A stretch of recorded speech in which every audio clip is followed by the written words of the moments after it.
Bismillahirrahmanirrahim. Assalamualaikum warahmatullahi wabarakatuh dan selamat sejahtera. Baik, masih lagi dalam tema yang sama, tema 6, iaitu sains, teknologi dan inovasi. Tempoh hari telah saya nyatakan apakah itu inovasi. Jadi saya harap semua sudah faham. Dan masih lagi dalam unit yang sama, tajuk yang sama, sains dan kehidupan. Cuma pada kali ini kita nak belajar dalam aspek tata bahasa.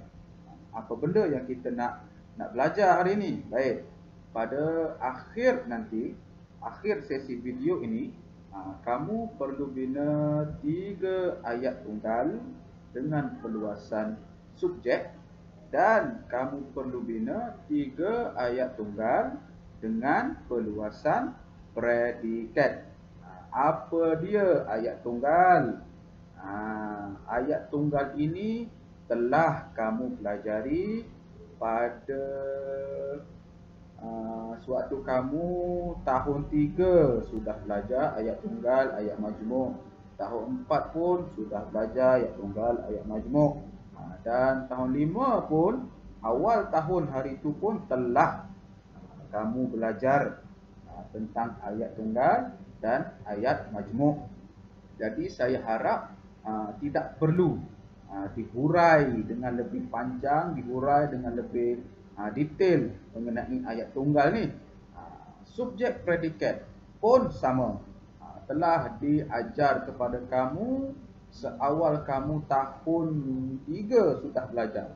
Apa dia subjek dalam ayat, apa dia predikat dalam ayat.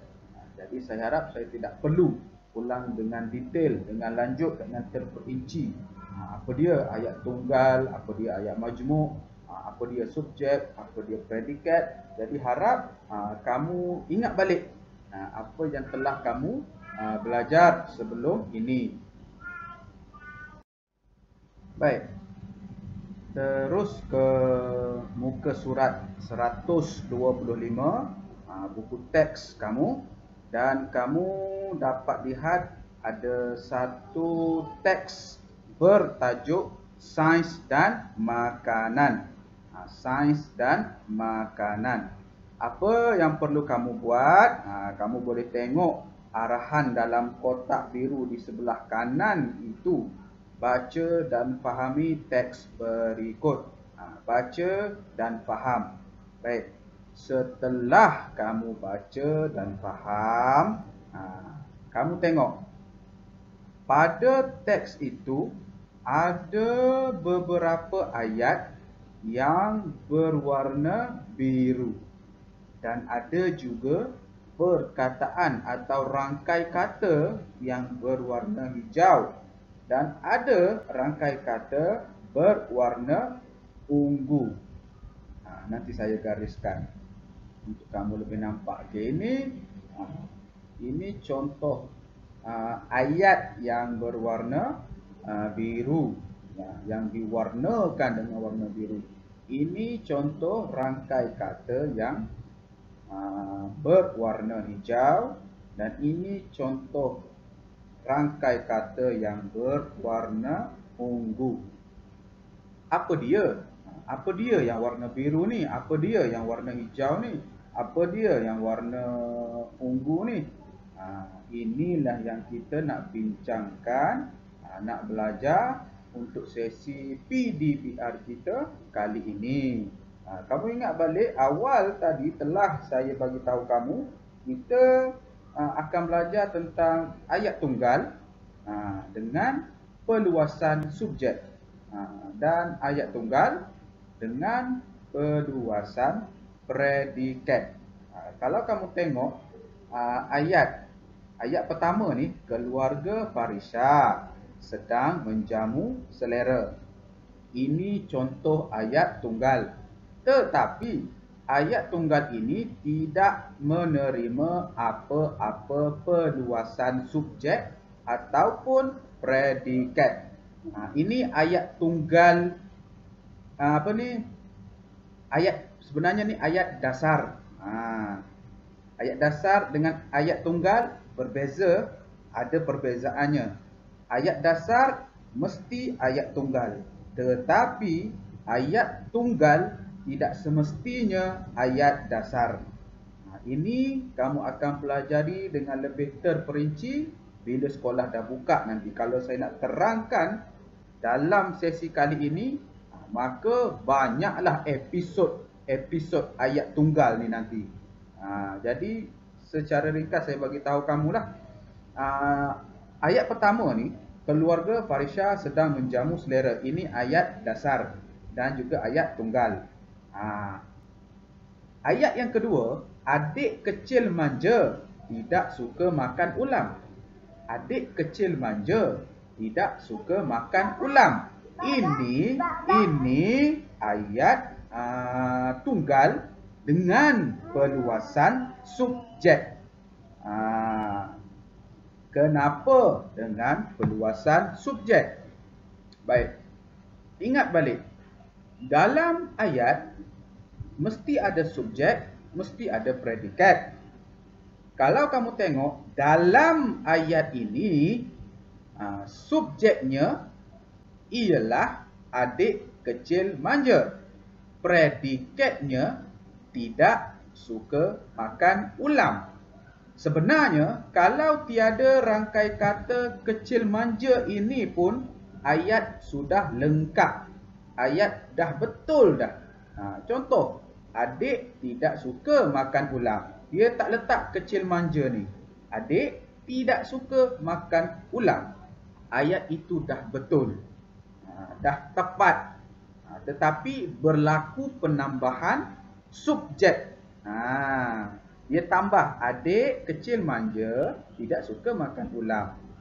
Itu contoh kedua. Yang ketiga, kamu tengok. Ayat ketiga, Farisha pula gemar minum jus oren segar. Oren segar itu, rangkai kata warna ungu itu sebenarnya peluasan pada predikat. Ayat ini, Farisha pula gemar minum jus oren segar. Subjek dia apa? Subjek dia apa dalam ayat Farisha ni, ayat ketiga ni? Baik, subjek dia Farisha. Farisha aja subjek dia. Satu perkataan tu je, Farisha, itu subjek dia. Predikat dia pula gemar minum jus oren segar. Pula gemar minum jus oren segar. Itu predikat dia. Baik.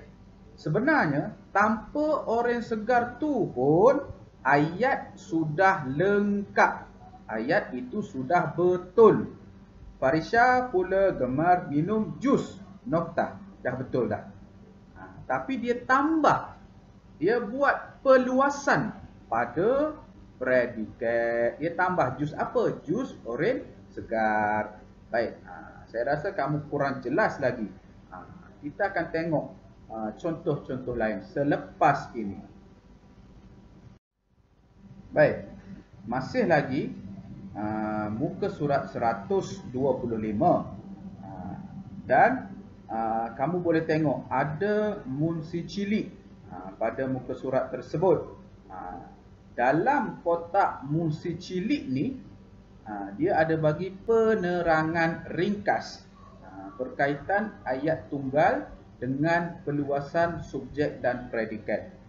Kamu boleh baca sendirilah. Ayat tunggal dengan peluasan subjek dan predikat ialah ayat yang menerima penambahan unsur pada subjek atau predikat. Ni perkat ni. Kamu kena ingat ni. Rangkai kata menerima penambahan unsur pada subjek atau predikat. Saya yakin kamu masih terpinga-pinga, tak jelas lagi. Jadi sebab itu kamu perlu beri tumpuan sepenuhnya pada penerangan yang bakal saya sampaikan selepas ini. Kalau baca nota ringkas ni memang tak faham lah. Kamu sebenarnya tajuk-tajuk macam ni kita perlu berhadapan. Maksudnya belajar di dalam kelas. Senang, lebih mudah untuk kamu faham. Saya pun tahu siapa yang tak faham lagi, siapa yang sudah faham. Kamu boleh bertanya secara langsung. Baik. Kalau kamu tengok contoh ayat yang dia bagi. Contoh ayat ni, contoh ayat nenek ini. Ni. Perhatikan contoh ayat nenek ini. Nenek saya sedang menikmati sup herba. Nenek saya sedang menikmati sup herba. Ini ayat tunggal. Ayat tunggal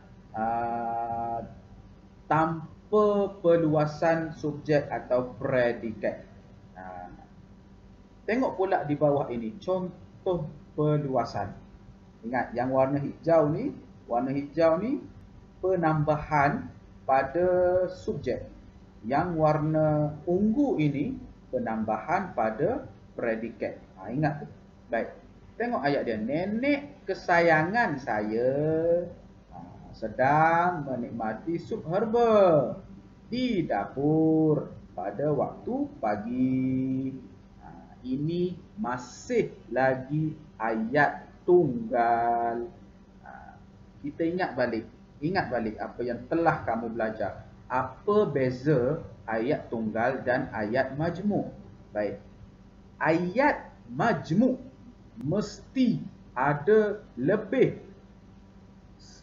daripada satu subjek ataupun lebih daripada satu predikat. Dalam erti kata lain, untuk mudah kamu faham, kebiasaannya ayat majmuk mesti ada kata hubung.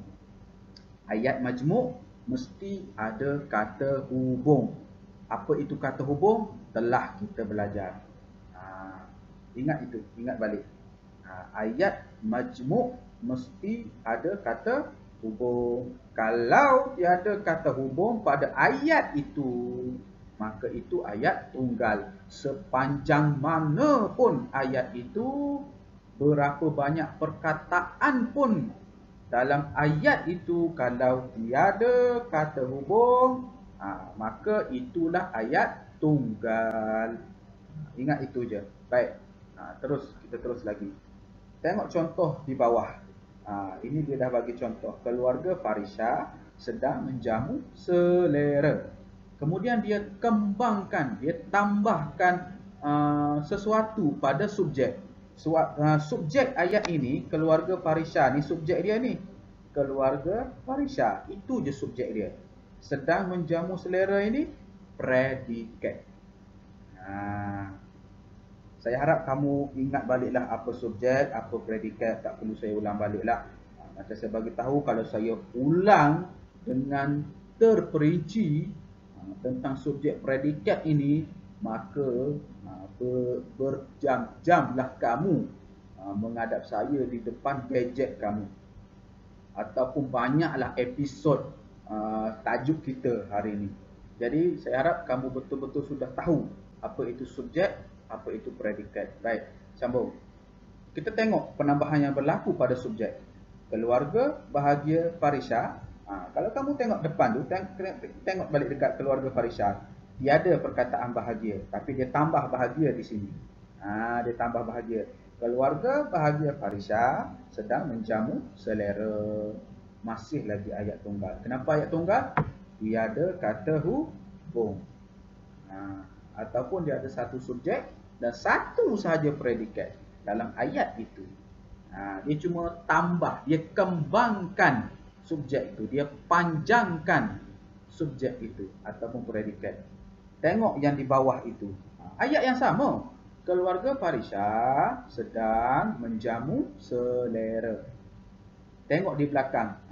Ni, dia tambah di ruang makan. Keluarga Farisha sedang menjamu selera di ruang makan. Dia tambah penerangan lah. Dia tambah ayat tu panjang, tetapi masih ayat tunggal. Itu sahaja. Ayat tunggal dengan keluasan subjek, ayat tunggal dengan keluasan predikat. Baik, Tak faham lagi? Tengok contoh seterusnya. Baik.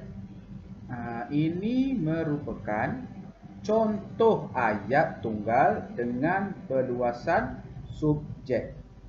Contoh ayat tunggal dengan perluasan subjek. Tengok nombor 1. Contoh ayat yang pertama. Rumah itu terbakar. Rumah itu terbakar. Ini ayat dasar. Ingat balik, kalau ayat dasar mesti ayat tunggal. Berlaku penambahan pada subjek, ada unsur penambahan pada subjek atau predikat, maka dia bukan lagi ayat dasar. Ayat dasar ni ayat asal. Ayat asal. Belum menerima apa-apa penambahan. Itu ayat dasar.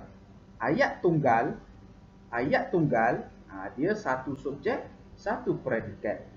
Ayat majmuk, dia sama ada lebih dari satu subjek ataupun dia ada lebih dari satu predikat. Itu beza antara ayat dasar, ayat tunggal, ayat majmuk. Saya harap kamu fahamlah. Kalau tak faham, boleh bertanya pada saya. Ataupun tak nak tanya saya pun boleh tanya pada guru-guru bahasa Melayu yang lain. Tak kisah. Baik. Baik, balik semula kepada contoh ayat pertama kita. Rumah itu terbakar. Tiada apa-apa penambahan pada subjek atau predikat. Tengok di bawah itu. Saya sudah warnakan dengan warna hijau. Yang warna hijau itulah perluasan subjek ataupun unsur tambahan pada subjek dalam ayat itu. Tengok contoh dia. Rumah di hujung kampung itu terbakar. Masih lagi ayat tunggal, tetapi sudah bukan lagi ayat dasar. Kenapa bukan ayat dasar? Sebab sudah berlaku penambahan pada subjek tadi. Bukan berlaku penambahan subjek, berlaku penambahan unsur. Adalah perkataan-perkataan tu, tak payahlah saya jelas lebih panjang. Kamu lagi tak faham nanti. Baik. Kalau kamu tengok contoh dia, rumah di hujung kampung itu terbakar. Bila dia dah tambah perluasan subjek itu, dia dah tambahkan unsur pada subjek. Jadi panjanglah sikit ayatnya. Tengok ayat yang kedua. Tasik itu cantik. Tasik itu cantik. Itu ayat dasar. Maka di bawah itu dia tambah unsur pada subjek itu. Dia panjangkan sikit. Subjek tasik di tengah hutan itu cantik. Masih ayat tunggal, tetapi bukan lagi ayat dasar. Kerana sudah berlaku penambahan pada subjek, tapi bukan ayat majmuk. Kenapa bukan ayat majmuk?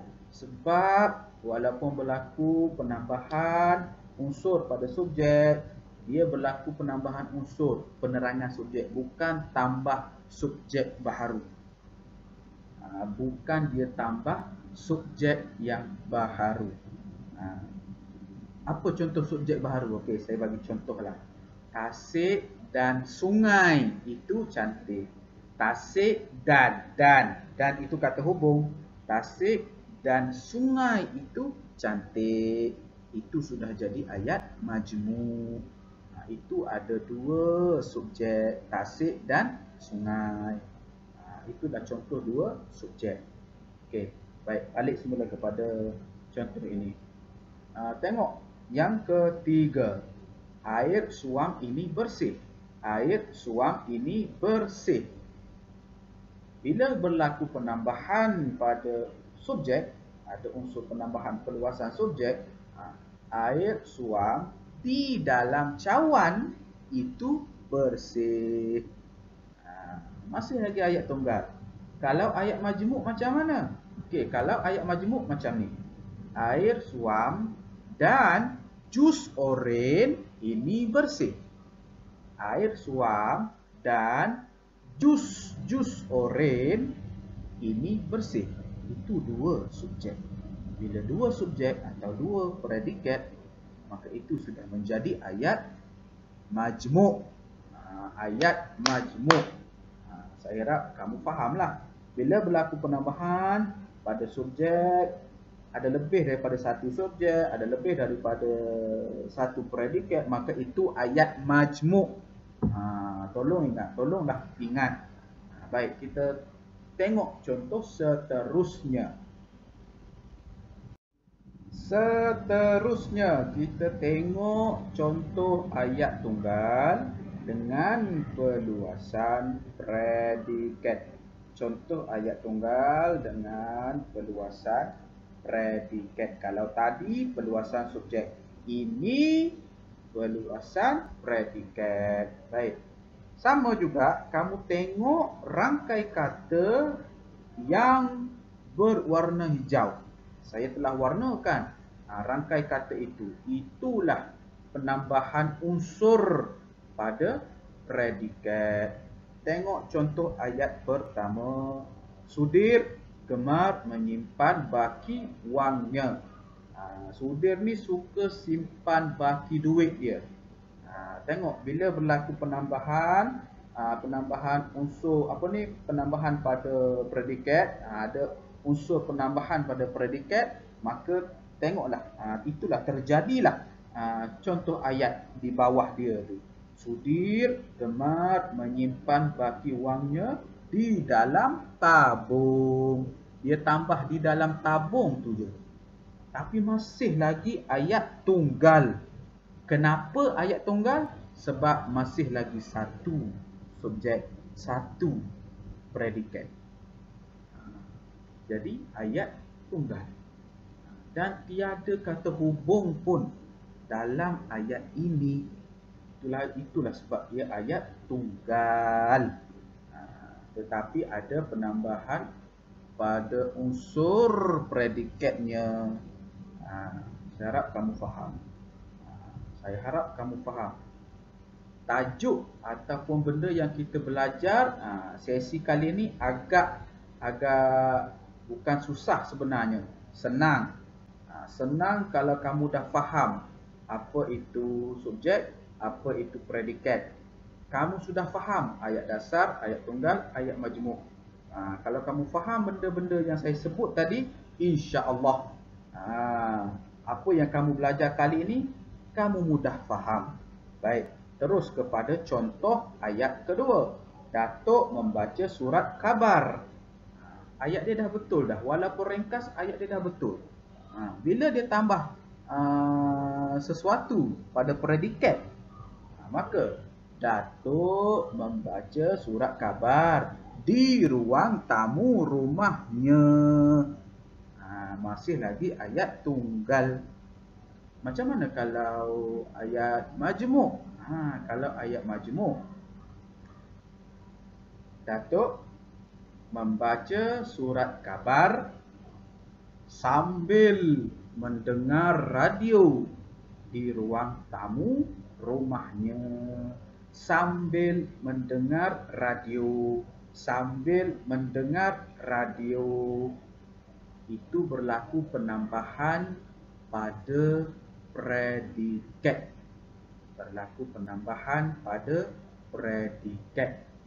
Datuk baca surat khabar. Satu dia baca surat khabar, satu lagi dia dengar radio. Dia buat dua perkara dalam satu masa. Itulah ayat majmuk. Datuk membaca surat khabar sambil mendengar radio di ruang tamu rumahnya. Itu kalau ayat majmuk. Ini masih lagi ayat tunggal. Okey, saya harap kamu faham. Tengok contoh yang ketiga.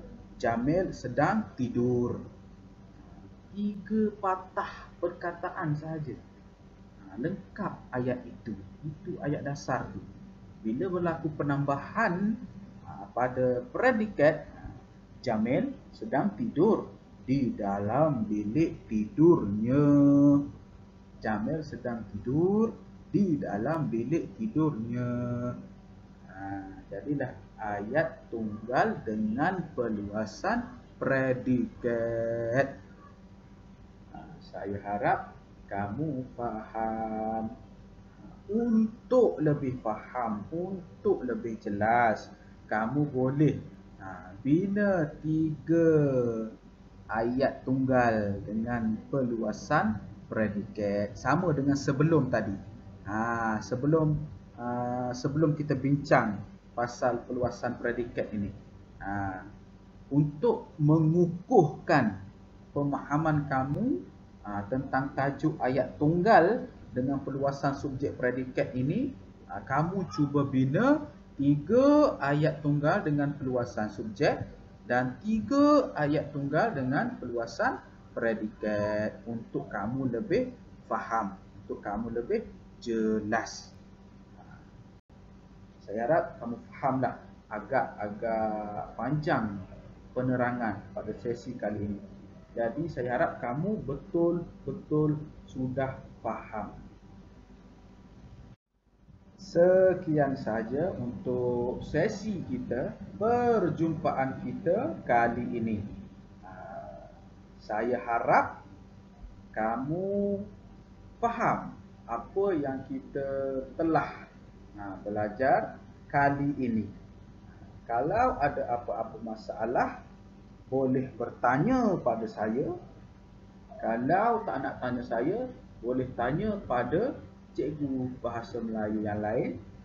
Kalau segan juga, malu nak tanya dengan cikgu, boleh tanya sesiapa sahaja yang kamu selesa. Yang penting kamu faham tajuk ayat tunggal dengan perluasan subjek atau predikat ini. Jadi saya harap untuk kamu lebih faham, lebih jelas, buat sendiri ayat kamu. Cipta bina sendiri contoh ayat kamu. Contoh ayat tunggal dengan perluasan subjek dan contoh ayat tunggal dengan perluasan predikat. Buat 3-3, nak buat lebih pun saya tak kisah. Agar kamu lebih jelas. Ingat ayat tunggal tiada kata hubung dalam ayat tersebut. Jangan sesekali kamu guna kata hubung pada ayat tunggal. Kalau kamu guna kata hubung, maka itu sudah jadi ayat majmuk. Saya harap kamu ingat dan kamu faham. Baik, sekian saja untuk kali ini. Berjumpa lagi kita insya-Allah. Assalamualaikum warahmatullahi wabarakatuh dan selamat sejahtera.